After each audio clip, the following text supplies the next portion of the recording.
Hello everyone, my name is Alan Velasquez and I'm from Tijuana, Mexico. It is an honor for me to share with you the results of the study entitled Educational Intervention on Oropharyngeal Cancer Prevention for Undergraduate Dental Students. Before we start, I want to state that I have no financial disclosure or conflict of interest with the presented material in this presentation.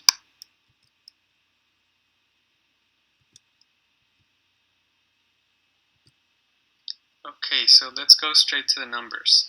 The International Agency for Cancer Research states that cancer of the oral cavity, lips, and oropharynx is one of the top 10 types of cancer in regards to incidence and mortality.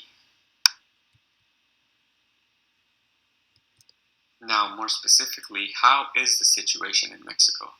Well, second place in Latin America in incidence, 5-year prevalence, and mortality. One thing to consider is that the epidemiological surveillance of oral pathology, CIVIPAP, does not have the means to provide histopathological testing for head and neck tumors. Also, that there is no national cancer registry, so our numbers are based off estimates of our last registry in 2003. When it comes to level of knowledge or awareness regarding oropharyngeal and oral cancer in oral health professionals or students, there are more than enough articles from different universities around the world that have been published during the last decade, and we see the same results in every single one, confirming that there is an insufficient or low level. So we already know that we don't know, and it's time that we do something about it.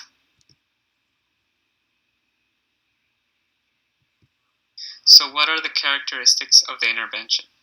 It is an educational program which can be done virtually, in person, or a hybrid of both. Students delve into knowledge and perform head and neck examinations in the workshop component. They also create their own educational material that they have to share with the community. We used a virtual platform where the students had access to updated literature, and they participated in group discussions, formed teams to create educational material, and then had the opportunity to share this material with the community. And this is our chronogram for the semester, which included 16 sessions, diagnostic survey, 4 modules, and a final survey.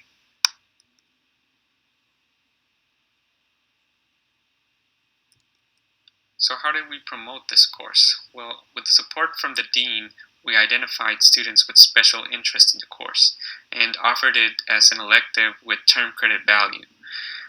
Also, some word of mouth from students who did the hands-on workshop on head and neck examination. The program was evaluated through an initial survey, post-survey, and a satisfaction survey.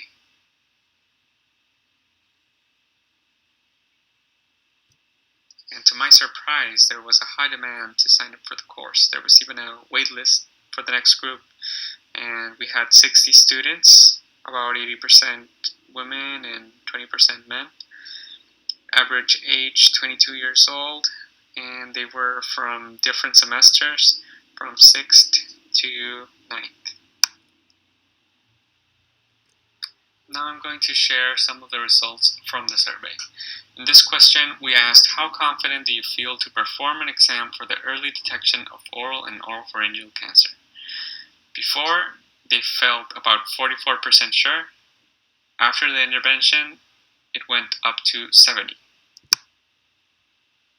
Here we asked, have you informed your patients on how to perform an auto-exploration for the detection of suspicious lesions? Before the intervention, it was about 37%. After the intervention, close to 68%. We also asked, how often do you perform head and neck examinations on your patients? the answers being never, sometimes, in each appointment, and only on the first appointment. The green color represents the initial survey, and the orange color represents the post-survey. When it comes to knowledge of risk factors, we can see that alcohol abuse, oral sex, history of STIs, other types of higher risk sexual practices, and deficient oral hygiene were noted in the final survey by most of the participants. In regards to knowledge about HPV, we can see that about half of the participants couldn't answer these questions correctly, and after the course, at least 80% of them did. And now onto the satisfaction survey, where we evaluated content through these 5 different questions, and most of the respondents answered good or very good, where we saw some opportunity for improvement was in the depth of the topics. We also did a resource evaluation through these 3 questions, where the presentation general design of the course was good, but could be better, according to 30% of the participants. We also asked these 3 other questions to measure the general satisfaction of the course, and we had some pretty good response from the participants.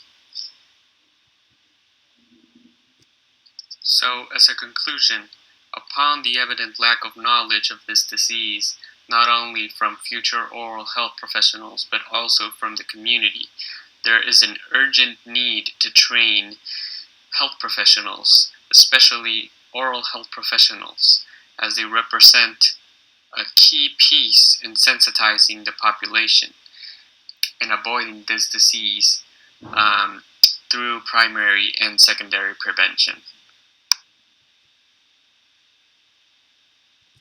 Incorporating this type of program focused on the prevention of oral and oropharyngeal cancer into the formative process of our future dentists can pose a paradigm shift into the preventive and clinical practice of future dentists. And with that, I want to thank IADR for letting me present this to you, and BEHSR scientific group, and also everyone that made this possible. If you have any questions, here's my email address, and thank you.